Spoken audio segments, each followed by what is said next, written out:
Bonjour, merci d'être venu nous écouter en cette fin de journée, une journée peut-être un peu technique, on commence à être en fin d'après-midi, peut-être que vous avez appris des choses assez incroyables sur le deep learning ou que sais-je encore. On va être sympa avec vous, on va pas trop vous parler de technique, en tout cas pas directement. Le titre un petit peu pompeux, vous le voyez, c'est comment tuer 3 legacy, le maximum viable product. C'est l'histoire du travail de ces 3 personnes qui m'accompagnent cet après-midi. Vous relatez différentes étapes fondatrices qui vont vous être comptées sans bullshit, c'est-à-dire que c'est un Rex dans le sens authentique du terme. On a quelques succès, on a aussi quelques difficultés. On va vous essayer de vous donner les leçons qu'on a apprises sur ce chemin. Je me permets de vous présenter mes partenaires, mes acolytes, et déjà, j'aimerais bien que vous les applaudissiez pour les remercier.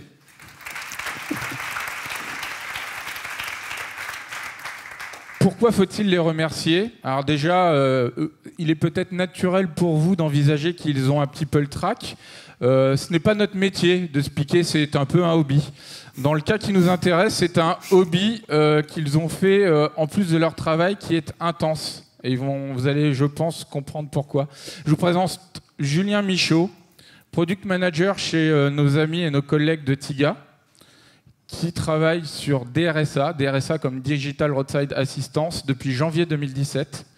Ensuite, je vous présente Julien Pierret, qui est notre bien-aimé client, qui travaille chez Europe Assistance, qui est IT Project Manager. Il vous expliquera ça beaucoup mieux que moi. J'ai été bien peu galant, mais en 2018, il se peut qu'on puisse le permettre. Chloé Dumonard, qui nous a rejoint en juin, et on va vous expliquer pourquoi, sur ce programme, à l'heure actuelle, on n'a pas non un, mais 2 product managers. Et je passe tout de suite le micro à Julien. Merci Ludovic. Bonjour. Donc on va essayer de repositionner un peu le contexte pour avancer ensuite sur ce Rex. Que faisons-nous chez Europe Assistance?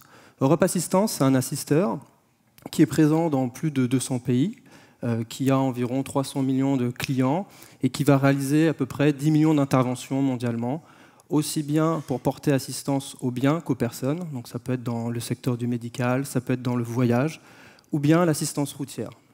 Aujourd'hui, on va vous parler de l'assistance routière. Notre activité automobile, c'est environ 5 millions de véhicules assistés en 2017. Nous avons principalement des clients B2B2C, mais également un segment B2C. Donc on va aller travailler avec des assureurs, des constructeurs automobiles, mais aussi des compagnies, des loueurs de véhicules, donc des rental cars et des entreprises de crédit bail. Qu'est-ce qu'une assistance routière? Donc une assistance routière, c'est tout simplement, malheureusement, une personne qui a un incident ou une panne avec sa voiture ou un accident et qui va avoir besoin d'assistance. Donc il va contacter les plateaux d'Europe Assistance, donc des call centers, avec des opérateurs qui vont venir organiser l'assistance. Organiser l'assistance, c'est trouver un fournisseur qui va venir avec sa dépanneuse, soit vous dépanner sur place pour que vous puissiez continuer votre trajet, ou vous remorquer vers le plus proche garage afin que votre véhicule soit réparé. Le programme Digital Roadside Assistance, donc comme l'indique Ludovic, chez Europe Assistance, c'est un programme qui a plusieurs objectifs. Un objectif de digitalisation de la chaîne complète, donc du client qui est en panne au bord de la route jusqu'au fournisseur, donc essayer de faire ça avec des applications mobiles, des applications web, des chats et ainsi de suite, mais également un grand programme de convergence, pas uniquement des systèmes d'information au travers de tous nos pays, mais de convergence de nos règles métiers, de nos processus et aussi de simplification en vue d'avoir un process le plus efficient possible et le plus rapide et surtout beaucoup plus orienté vers le client que ce qu'on pouvait avoir auparavant. Dans le cadre de notre programme, donc c'est un programme mondial avec beaucoup d'entités, on a commencé avec 3 entités, avec un mode pilote et un mode MVP, comme a pu déjà le souligner Ludovic. Donc on se resitue en 2016. En 2016, Europe Assistance lance un appel d'offres. On lance un appel d'offres d'une manière, je dirais, un petit peu classique, plutôt orienté sur des projets en cycle en V. Mais rapidement, on se rend compte que sur un projet de cette envergure, avec ce contexte international, on a peur de cette phase un peu longue de spécification et ça nous empêche d'aller vers de la convergence. Et donc on s'oriente vers l'agile pour pouvoir toucher plus rapidement le produit. Et c'est là que Xebia entre en scène. Dans l'émotion, j'ai oublié de me présenter. Je suis Ludovic Perrault et sur ce programme, je suis le Delivery Manager. On est désormais en janvier 2017 et je vais vous conter les débuts de ce programme de notre point de vue. Les débuts, c'est assez simple. C'est en fait en décembre 2016, un tout petit peu avant, au pied du sapin, François Laurin, commercial de Xebia, nous fait un cadeau. Il gagne un projet pour Europe Assistance. Nous répondons donc à un appel d'offres que nous gagnons. Et l'appel d'offres, à ce moment-là, notre réponse à cet appel d'offres, c'est une proposition de MVP, Minimum Viable Product. L'idée étant de mettre rapidement dans les mains d'utilisateurs ou de testeurs une solution minimale pour prendre du feedback en 1 plus 5 sprints, ce qui veut dire 6 sprints, 6 sprints de 2 semaines, 12 semaines. Un tantinet ambitieux. On va vous expliquer par la suite qu'on n'en était pas vraiment sur ce tempo-là. Sur la base d'un besoin fonctionnel important dans son fond, voilà, c'est une activité qui est clairement stratégique pour Europe Assistance, par contre qui est plutôt frugale dans sa forme. Je vais vous donner une petite anecdote. L'application à destination des personnes, des opérateurs, du centre d'appel d'Europe Assistance était naturellement relaté dans cet appel d'offres, relaté en 2 phrases. Je vous laisse imaginer que ce n'est pas tout à fait ça, une application pour rendre ces services-là. Du coup, nous, on construit une proposition technologique plutôt avancée sur la base de nos convictions. Et nos convictions, en termes d'équipe, c'est une petite équipe autonome, dans le sens un petit peu feature team du terme, pour que vous puissiez bien vous rendre compte. Petite équipe, 7 personnes. Toutes les expertises sont rassemblées au sein de cette équipe. Comme ça, nous sommes indépendants, on va dire, du reste de l'IT, de la découverte du besoin jusqu'à la mise en production. La typologie des équipiers, c'est donc product manager, des développeurs, jusqu'à avoir des DevOps. Et pour avoir une autre anecdote, à ce moment-là, sur la base de l'appel d'offres, avec une ligne sur un call center, en toute transparence, nous n'avions pas embarqué d'équipiers sur UX/UI. Vous inquiétez pas, on va vite rectifier le tir. La première phase de notre réponse et de notre travail s'est implémentée de la manière d'une extrême architecture. Alors, on ne va pas faire dans le public reportage. Peut-être que vous étiez au précédent talk d'Alexis Kinsella, qui, j'en suis sûr, avec énormément de talent, vous a décrit par le menu ce que c'est qu'une extrême architecture. L'idée est très simple, c'est l'implémentation archi de Design Sprint par Google Venture. Le principe, c'est se donner une boîte de temps très contrainte, en l'occurrence 3 jours, rassembler toutes les personnes qui permettent une prise de décision rapide, c'est-à-dire toutes les parties prenantes, côté Europe Assistance, et donc des représentants de 3 pays, puisque comme l'a dit Julien un peu plus tôt, on est dans une phase pilote pour France, Italie et Espagne. On se retrouve avec des représentants de l'IT française, italienne, espagnole. C'est animé par un expert en architecture, en la personne de notre CTO Pablo Lopez. Ça a plutôt bien fonctionné. On a pris beaucoup de décisions fondatrices qui nous ont permis de construire les 2 premières releases de notre MVP. Ça nous a permis d'avoir rapidement les contacts et de générer de la confiance. Comment on a généré de la confiance? C'est très simple. Pendant 3 jours, des personnes, peut-être des C-level, des personnes qui ont des agendas importants, bloquent leur agenda et pendant 3 jours se concentrent pour poser les premières briques de notre archi-cible, de notre stack. Au rayon des choses qu'on a appris, on a juste ressenti 2 difficultés pour la suite. La première des difficultés, c'est que du point de vue de notre client qui n'avait pas d'a priori sur l'atelier, au début, beaucoup des choix d'architecture ont été pris comme des choix pour argent comptant et au long cours, alors que c'est plutôt un bootstrap. Il faut plutôt l'entrevoir comme un bootstrap où, à la fin, bien entendu, reste un certain nombre de décisions à la main de l'équipe qui va implémenter cette solution. La deuxième difficulté qu'on a rencontrée, ou chose qu'on n'a pas réussi à obtenir à ce moment-là, c'est dès cet événement-là, embarquer avec nous des utilisateurs finaux, peut-être carrément des opérateurs de ces call centers. Alright, je vais reprendre la suite. Donc on se retrouve dans un contexte où l'appel d'offres est derrière nous, l'architecture cible est établie, on est en sprint 0, les coéquipiers autant ops que dev sont arrivés et on embarque sur le sprint 0, ils commencent à monter la stack et tout ce dont on a besoin pour mener le projet à bien techniquement. Et là, avec ma co-PO de l'époque, on vient nous voir et on nous pose la question, ok, qu'est-ce qu'on va mettre dans cette infrastructure, qu'est-ce qu'on va construire ensemble? Donc on va prendre les contreparties métiers de ces personnes qui ont assisté à l'extrême architecture et on va se lancer sur une semaine d'atelier assez intense pour essayer de dessiner une première roadmap et pour essayer de nous permettre, en fait, à nous, PO, de comprendre le métier en suffisamment de profondeur pour pouvoir établir donc, cette roadmap. Donc ce qu'on fait, c'est qu'on s'enferme à environ une quinzaine dans une pièce pendant une semaine. On va utiliser des ateliers de type Service Blueprint Mapping, où on va essayer de comprendre quels sont les acteurs dans une assistance routière, qu'est-ce qu'ils doivent faire pour que cette assistance soit menée à bien, donc vraiment une perspective utilisateur.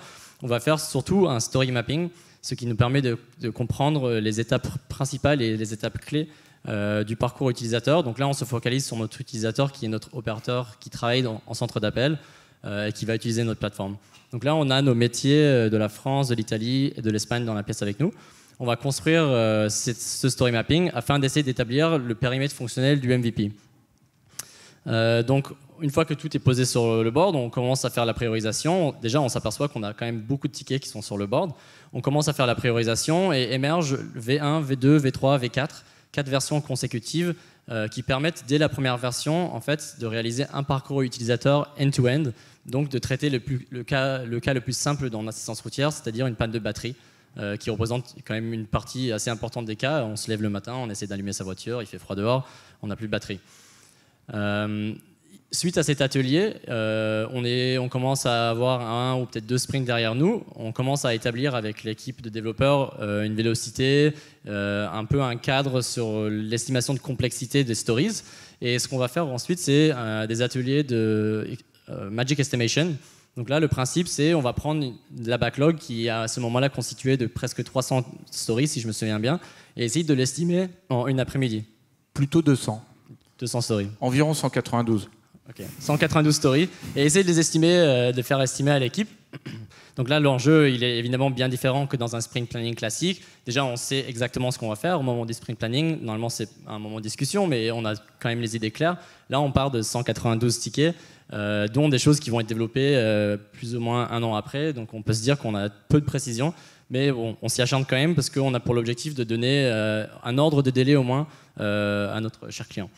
Donc ce qui va se passer, on va faire cette estimation.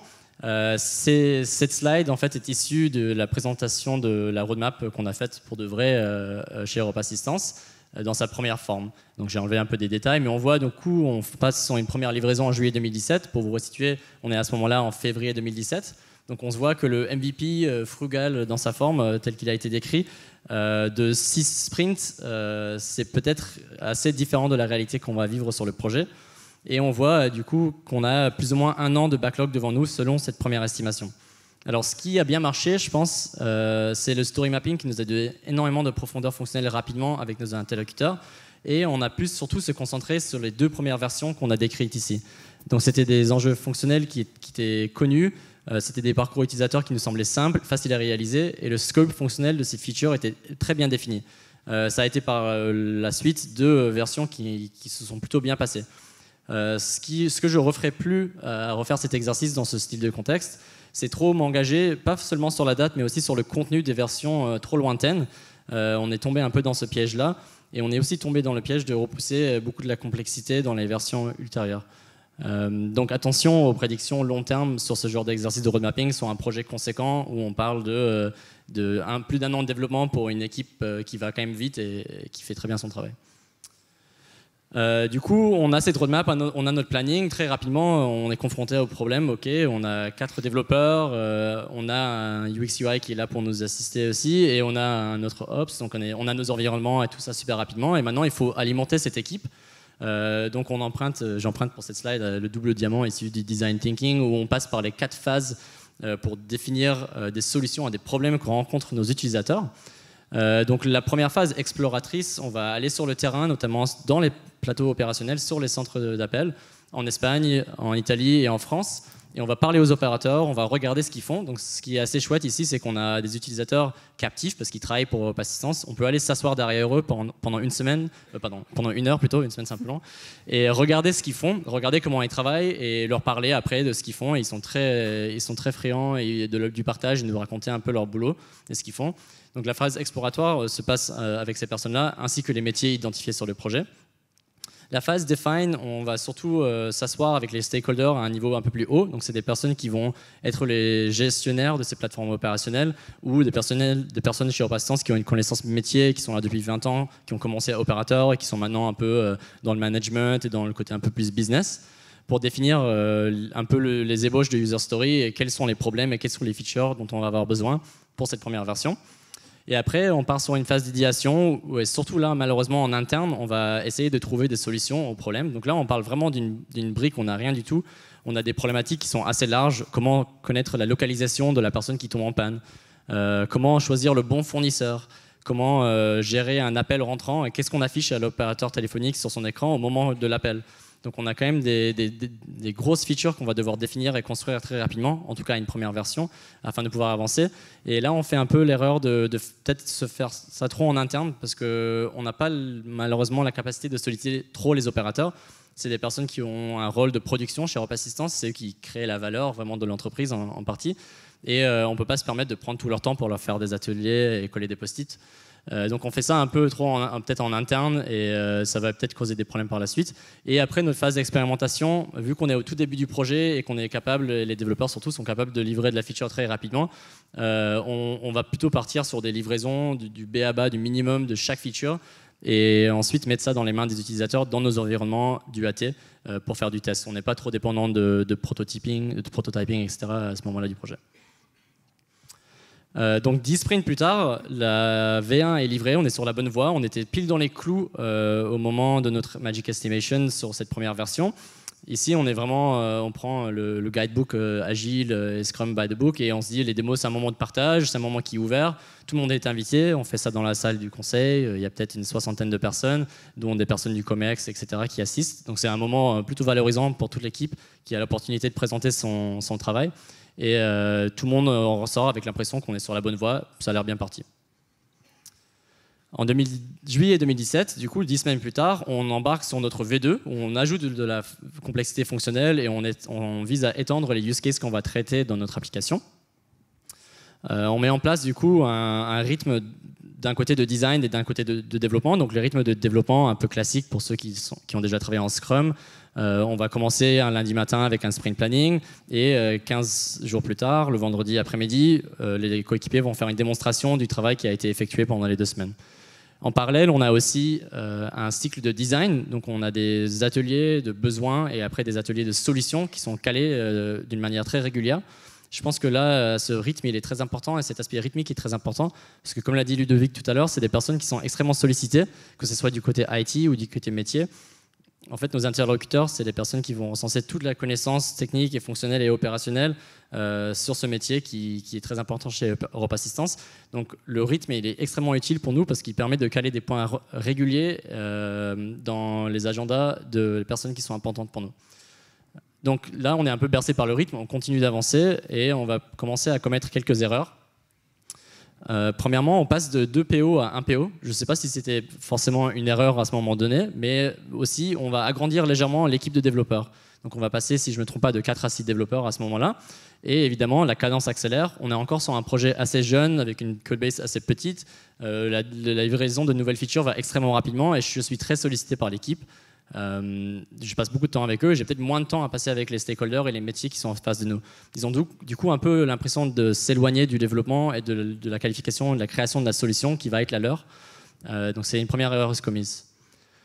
La deuxième erreur commise, c'est on croit à une vision trop simple du métier. Julien a dit que le projet servait à simplifier et homogénéiser le métier.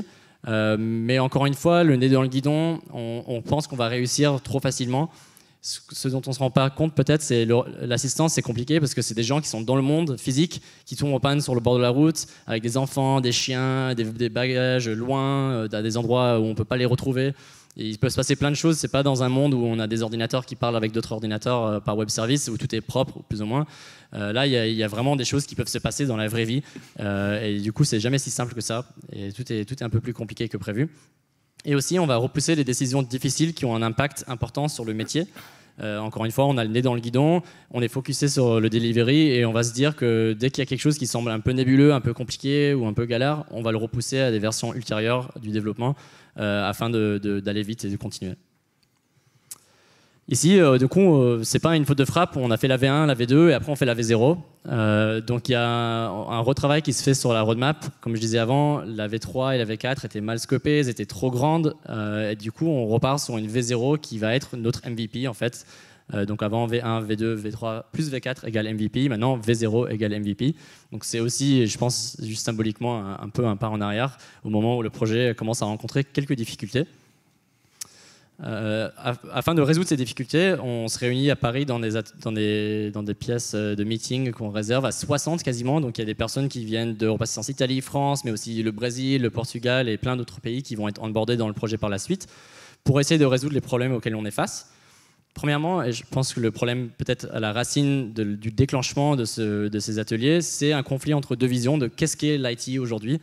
Donc moi, je me dis que je suis product owner sur le projet. Une partie de mon métier, certes, c'est d'écrire des user stories pour les développeurs, mais une autre partie, c'est de comprendre vraiment le besoin du métier, de proposer des solutions idéales et aussi de challenger ce besoin, de vraiment aller au fond de ce besoin et pas prendre soit les propositions de besoin ou de solutions que nous ferons nos métiers comme argent comptant et vraiment essayer de comprendre et d'apporter avec mon expertise la meilleure solution possible. Je pense que c'est un peu un conflit avec ce qui existe et ce qui a pu exister sur d'autres projets auparavant chez Europe Assistance, où l'IT va peut-être avoir une dimension plus exécutante sur un cahier de charge qui va être créé en amont. Donc encore une fois, on a le cycle en V qui va se séparer de la phase de spécification et la phase d'exécution. Là, on est en train de tout faire en même temps et c'est nouveau pour tout le monde dans le projet et ça va être à la racine de quelques conflits. Donc ça nous met dans une situation où on n'est plus dans une dynamique de co-construction. Les stakeholders se sentent un peu loin du processus, ils ne comprennent pas pourquoi on les challenge autant, pourquoi on leur demande à chaque fois qu'ils nous disent quelque chose de nous montrer des datas ou de vraiment de donner des vraies infos sur le fond de la question. Et aussi, on va s'attaquer aux problématiques fonctionnelles clés qu'on n'a pas pu résoudre auparavant parce qu'on justement les repoussait sans cesse. Et pour la suite, je vous laisse Chloé. Donc, comme l'a dit Julien, on sort de ce gros workshop à 60 avec un nouvel état d'esprit. Et donc, on va reprendre les différents ateliers de récolte de besoins. Et notamment, à ce moment-là, eh bien, on a les trois pays pilotes, donc la France, l'Italie et l'Espagne, qui commencent à nous refaire des nouvelles demandes, et notamment sur les sujets de la fameuse V3, V4, les fameux sujets un peu complexes qu'on avait mal identifiés. Le résultat, c'est que les nouvelles demandes s'envolent. Et là, à ce moment-là du projet, on commence un peu à s'inquiéter de l'impact que va avoir cette envolée sur le périmètre fonctionnel et, au final, la fameuse date de livraison du MVP. Donc, un outil qu'on aime bien suivre sur le projet, le burn down. Donc là, ça matérialise très bien notre inquiétude. On se rend compte qu'on arrive à la capacité maximale de l'équipe, la courbe rouge, qui rejoint notre estimation, la courbe verte. Mais on voit bien en bleu qu'il y a encore un gros paquet de user stories qu'on n'a pas encore estimé et qui tombe de plus en plus. Aussi, on a un problème. C'est que sur le projet, nous, tant bien que mal, on essaye de limiter ces demandes qui nous arrivent au fur et à mesure des workshops. Mais c'est très difficile. Pourquoi ? Parce que les parties prenantes du projet ont des objectifs qui sont différents. D'un côté, on a les trois filiales qui, de bonne foi, veulent absolument toutes les fonctionnalités qu'elles ont actuellement sur leur outil dans la nouvelle solution Core. C'est normal parce que y a quand même les opérations à maintenir. Comme a dit Julien, c'est la vraie vie, il y a des gens en panne, il faut absolument toutes les fonctionnalités. Nous, de notre côté, on est l'équipe produit et tant bien que mal, on doit créer un seul outil pour tout le monde. Comme a dit Julien Pierret, l'autre Julien, on doit unifier les process, en même temps moderniser tout ça et avoir des processus un peu plus simples. Ce qui est compliqué. Et par-dessus ça, on a un management qui a fixé une date, la date du fameux MVP, et on se doit de la respecter. En plus de ça, on a un processus de décision qui est un peu complexe, assez long, et qui, au final, pas si efficace que ça, qui a pour résultat de augmenter le nombre de demandes qui arrivent dans le backlog au lieu de le réduire. À ce moment-là, on a donc, si on résume, une date qui est fixée, un périmètre qui ne cesse d'augmenter, et donc on a un problème. Et on voit naître notre fameux Maximum Viable Product. Donc pourquoi on appelle ça Maximum Viable Product? Au final, on prend conscience sur le projet, toute l'équipe, que ça va être vraiment difficile de construire une version minimale du produit, comme on a l'habitude de le faire avec un MVP.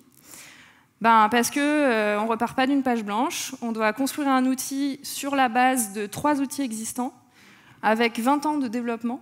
Donc ça fait 3 x 20, ça fait 60 ans de développement qu'il faut remplacer. Et que c'est la vraie vie, c'est l'assistance, et que la situation n'est pas si simple que ça. Malgré tout, on reste motivé.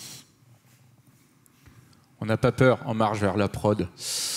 Nous sommes donc en juin 2018. Le prochain slide, je vais vous l'afficher. Vous pourriez penser que c'est de la chefferie de projet à l'ancienne. Et je vais vous expliquer pourquoi on a pris des décisions étonnantes dans un cadre plutôt agile, en toute conscience. Donc l'équipe, entre le janvier 2017 et mai 2018, bon an, mal an, elle passe, comme le disait tout à l'heure Julien Michaud, de 4 développeurs, puis 6 développeurs, puis 8 développeurs. En concertation avec EA, on se dit, en fait, on a un cadre qui est bien établi. Je veux dire, la routine Scrum, elle est métronomique, en toute humilité. Pas de souci, on passe à 10 développeurs. Donc, avec ma casquette de delivery manager agile, je le fais assez tranquillement, mais avec une petite contrainte qui pourrait éventuellement vous étonner. Je me pose la question, non, je ne me pose pas la question, j'ai une conviction, il est nécessaire de conserver efficacité et effervescence dans cette équipe, et pour moi, une équipe de 10 développeurs, c'est une trop grosse équipe. Pas de problème, on va faire 2 équipes de 5 développeurs. Et on va tâcher de conserver un esprit one team. Comment conserver un esprit one team? Simple, on est dans le même open space. Easy. Comment finalement on construit efficacement 2 équipes de 5 développeurs? Il y a 2 approches. Il y a l'approche à l'ancienne. J'aurais décrété, moi, tout seul, par des paramètres un peu abscons. Un tel va dans l'équipe A, un tel va dans l'équipe B. Bien entendu, on n'a pas fait ça. On a plutôt fait, d'abord, on s'est posé la question de quelle stratégie de la découpe du backlog. Il y a au moins 2 modes très classiques de le faire. Component team, feature team. Component team aurait pu avoir de la valeur. On construit un système d'API qui sert une application de call center. L'autre option, c'est complètement à la mode, poussé notamment par leur ex de Spotify, feature team, la réponse absolue à toutes les questions. En fait, on s'est mis dans une salle, tous ensemble, les personnes concernées ont choisi ensemble. On est parti sur Feature Team, précisément. On avait des backlogs plutôt bien rangés. On avait des thèmes, des épiques. On se les est répartis. Et puis, il y a Chloé qui a pris une partie des thèmes, Julien qui a pris une autre partie des thèmes.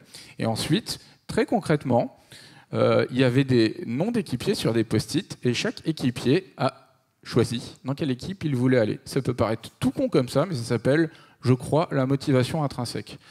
Ce qu'on conserve, on conserve une démo et une rétro commune, sachant qu'au début, j'avais envisagé d'avoir une rétro en 2 temps, une rétro pour équipe A, équipe B séparée, et puis mixer les deux. En définitive, on a tout le temps eu des rétros communes et ça fonctionne très bien pour nous.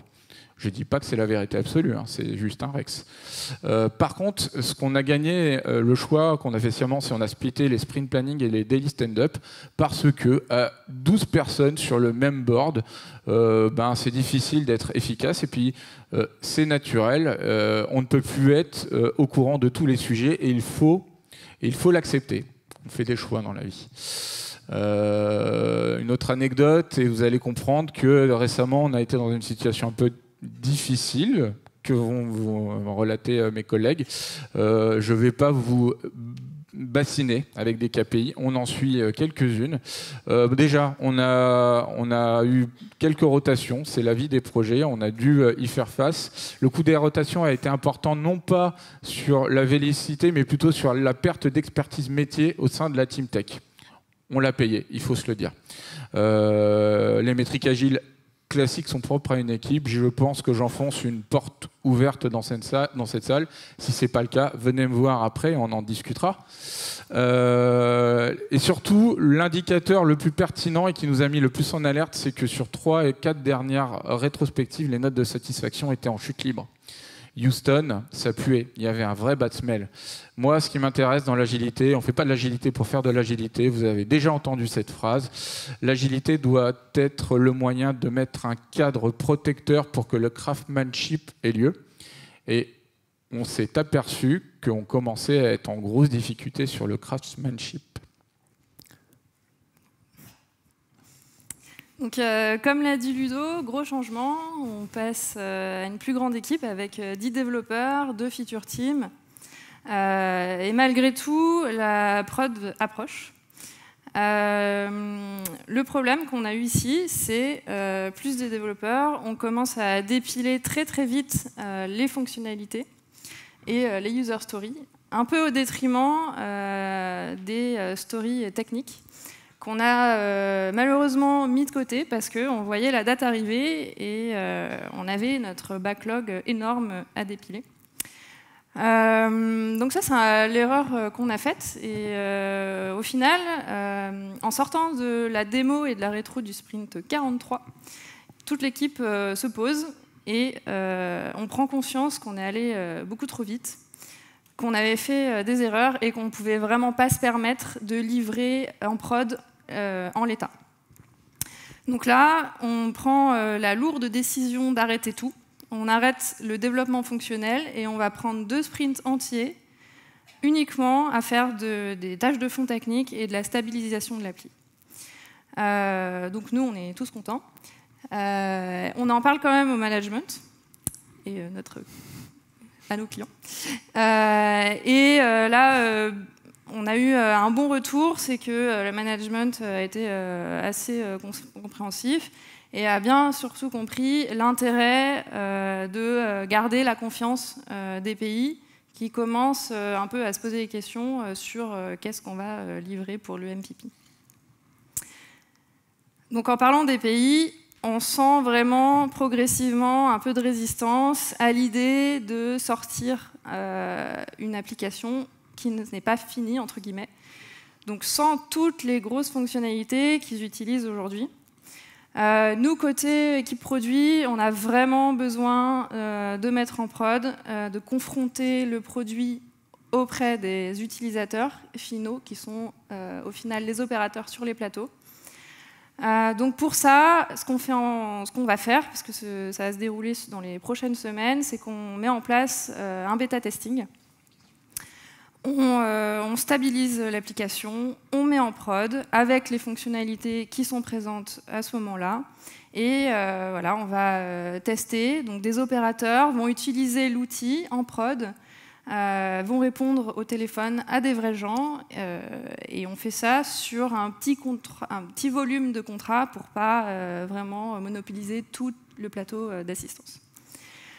Suite à ce bêta testing, ce qu'on espère, c'est avoir un maximum de feedback, à la fois pour corriger tous les bugs nécessaires à la livraison du maximum viable product, et avoir un maximum aussi de retours, de feedback, qui vont nous aider à prendre les décisions et à prioriser, chose pour laquelle on a eu quelques difficultés par le passé.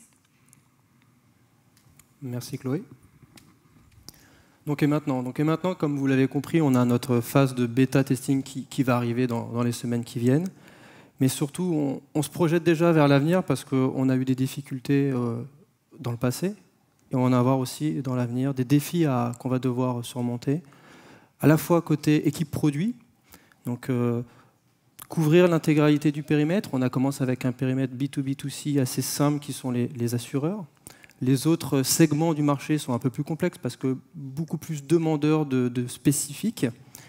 Et également, on a démarré sur un mode pilote 3 pays. Il va falloir qu'on étende à toutes les entités du groupe qui font de l'assistance routière. Et ça va être aussi un bon challenge à surmonter. Côté Europe Assistance, ce projet a été aussi une opportunité pour nous de démarrer une transition vers l'agile, aussi bien pour les équipes IT qui y sont plus sensibles, mais aussi les équipes métiers, qui sont moins, je dirais, sont moins confrontées à l'agilité. Ça leur paraît quelque chose d'un peu obscur. Ils ont plus l'habitude, en tout cas chez Europe Assistance, de recevoir un document de spécification, 500 pages à lire pour la semaine prochaine. Et il va falloir aussi également qu'on maintienne cette vision produit qu'on a construite avec Xebia, avec Tiga, toujours dans cet esprit de challenger et de pas être dans un produit où on va rajouter des développements parce que ça a été demandé. Et parce que ça a été demandé, il faudrait qu'on le fasse. Non, il faut vraiment qu'on continue à challenger nos partenaires, qui soient dans les filiales, ainsi que nos clients par rapport à deux demandes qu'on pourra avoir. Et comme l'a dit Julien, c'est vraiment une difficulté qu'on a. Un métier qui demande une évolution et on lui demande mais pourquoi et on essaye de comprendre, c'est pas évident pour eux et c'est là où il faut qu'on les aide. Voici pour ce retour d'expérience. On a été, je pense, le plus transparent possible. On a essayé de vous partager principalement nos difficultés. Si vous avez des questions, n'hésitez pas. On a aussi quelques succès, hein, accessoirement.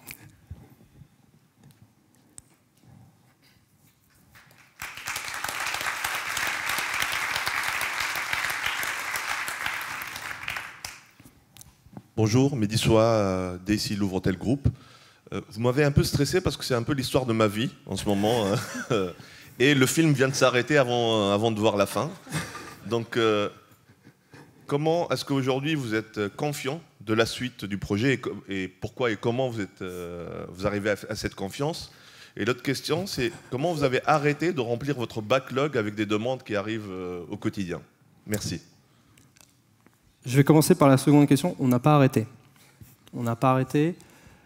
Je dirais que là, très certainement que dans le lancement de ce projet, on ne part pas d'une feuille blanche. En fait, on parle de remplacer des legacy qui existent. Ça doit être des legacy, ils ont beau être obsolètes, ils n'en restent pas moins performants et ils leur rendent un service. Donc c'est ici où on a vraiment eu une grosse discussion. On se rend compte, on a parlé de MVP depuis 2 ans. Finalement, on n'aurait peut-être pas dû parler de MVP. Il s'agit d'une réécriture d'un SI. Ça va être plus lourd que ce qu'on pourrait penser être un MVP. C'est-à-dire que le produit commercial, finalement, est beaucoup plus proche du produit final définitif qui pourrait être attendu. Sur la suite de l'histoire, est-ce qu'on est confiant? Oui, on est confiant. On est confiant. Tout est une question, pour nous, aujourd'hui, de montrer que ça va marcher. De montrer que ça va marcher parce qu'on change beaucoup les pratiques. On ne fait pas que changer un outil. On a un bon feedback des opérateurs. Aujourd'hui, ils sont noyés dans des écrans 5 onglets, 60 champs par onglet, quelque chose de vraiment démentiel. Ils doivent savoir par cœur où cliquer. Aujourd'hui, on rentre dans quelque chose qui est beaucoup plus en mode workflow. Donc, on gagne beaucoup de confiance sur nos utilisateurs finaux. Et sur le management intermédiaire, c'est quelque chose qui va venir, je pense, avec des vrais tests en production et du vrai comparatif de productivité, de temps moyen de traitement. Je m'autorise quelques compléments à la réponse apportée par Julien Pierret. Les quelques compléments de ma lucarne de Delivery Manager. Déjà, on a un sponsor IT hyper fort. Vraiment, on a un problème. Nous, en tant que prestataire, si je prends un vocable à l'ancienne, Déjà, il nous parle jamais en ces termes. On est des partenaires. Un problème, je relate un problème, 2 jours plus tard, il est réglé. C'est ce niveau de sponsoring. Et puis, on a aussi face à nous une IT qui a compris qu'on développait une application pérenne. On ne fait pas du jetable. Et pour remplacer 60 ans de legacy, ne pas le faire en moins de 1 an et demi, 2 ans, est-ce que c'est vraiment choquant? J'en suis pas certain. Et je voulais dire un dernier point qui est en train de m'échapper, c'est catastrophique. Ça va peut-être me revenir.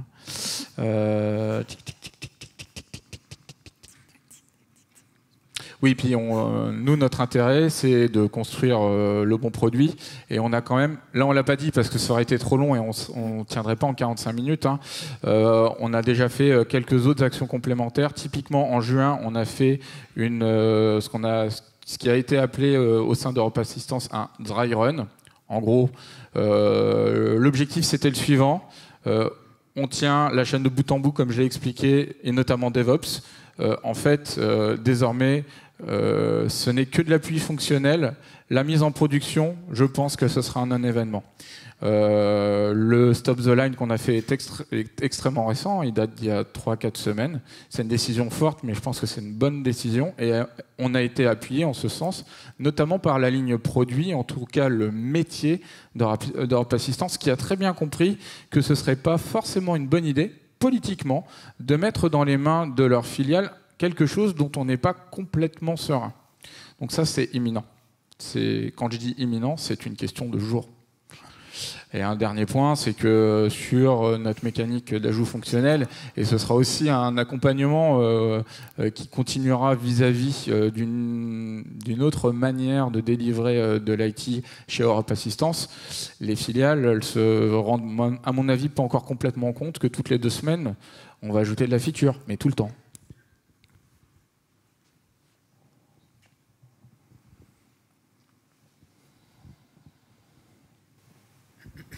L'histoire que vous nous avez racontée, on l'a un petit peu vécue aussi. Alors, Yan Zheng, LCL. Donc, pareil, nous, on a une deadline sur un produit. On a réécrit un petit peu le legacy. Et plus la deadline approchait, plus on a augmenté le nombre de développeurs. Donc, pareil, on a commencé à 4, puis 5, puis 6, puis 7, et puis split.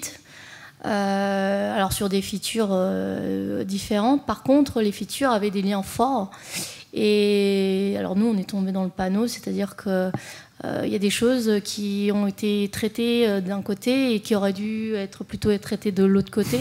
Est-ce que vous avez eu ce genre de problème et est-ce que vous avez trouvé une solution? Parce que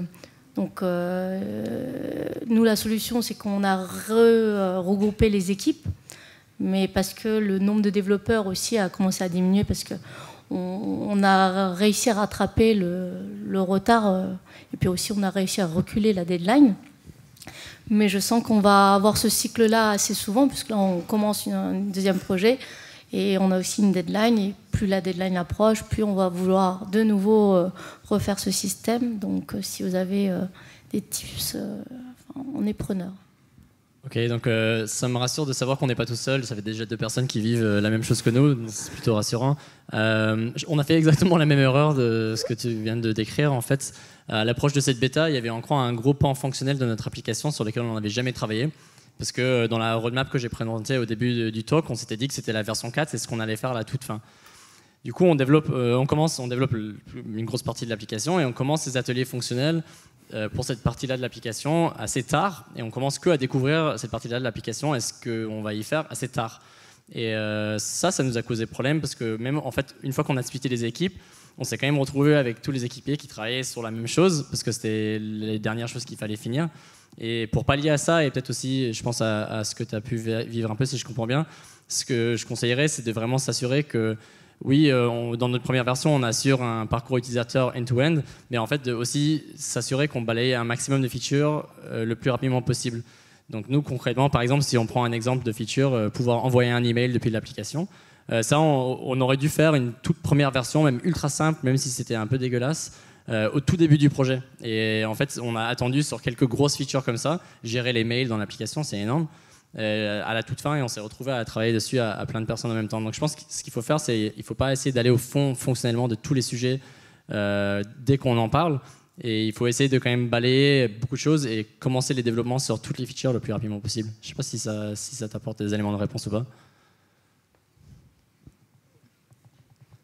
Parce que en fait, c'est ça, on s'est retrouvé avec 2 équipes qui travaillaient sur la même chose, et du coup, le split de l'équipe, on avait énormément de dépendance, ça ne nous a pas permis de réaliser ce qu'on voulait réaliser. Mais dans le futur, effectivement, récemment, on a aussi rechauffé quelques responsabilités au sein de ces 2 équipes-là, parce qu'on s'est rendu compte qu'il y avait des adhérences entre les 2 équipes. Donc je pense que ce qui est important de faire, c'est pas hésiter à rechanger les features qui sont responsables d'une équipe à l'autre, et de garder l'œil ouvert sur le fait que, ok, là cette feature-là, en fait, on s'est rendu compte qu'elle est assez transverse, tout le monde a un peu besoin de mettre les mains dedans, on peut la donner entre guillemets aux 2 équipes et éviter les conflits sur ce style de problématique.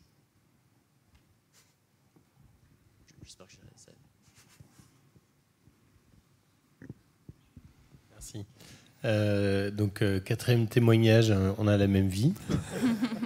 Je suis responsable IT à la Société Générale. Depuis 1 an et demi, on est plongé dans 2 programmes hyper similaires à ce que vous venez de raconter.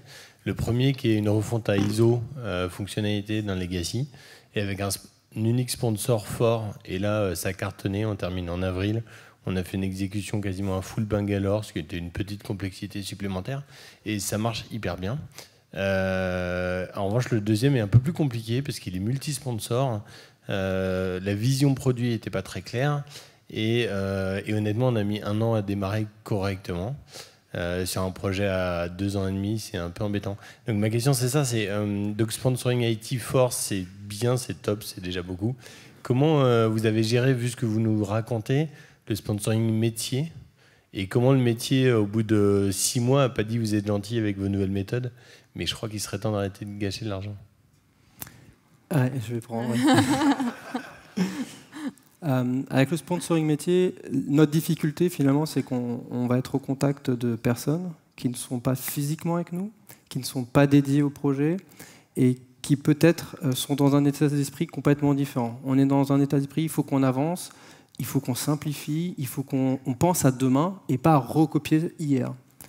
Et ils sont plutôt dans un aspect, c'est des managers de call center, donc ils sont dans un aspect productivité, j'ai un jouet, il marche super bien, je veux la même chose.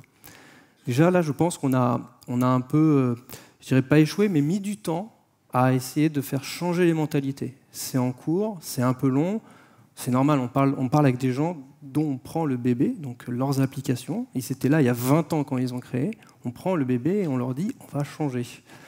Ça, c'est une première difficulté, ça prend du temps. Ensuite, je dirais que notre plus grosse difficulté, la root cause de toutes nos difficultés aujourd'hui, c'est pourquoi notre backlog continue à grandir.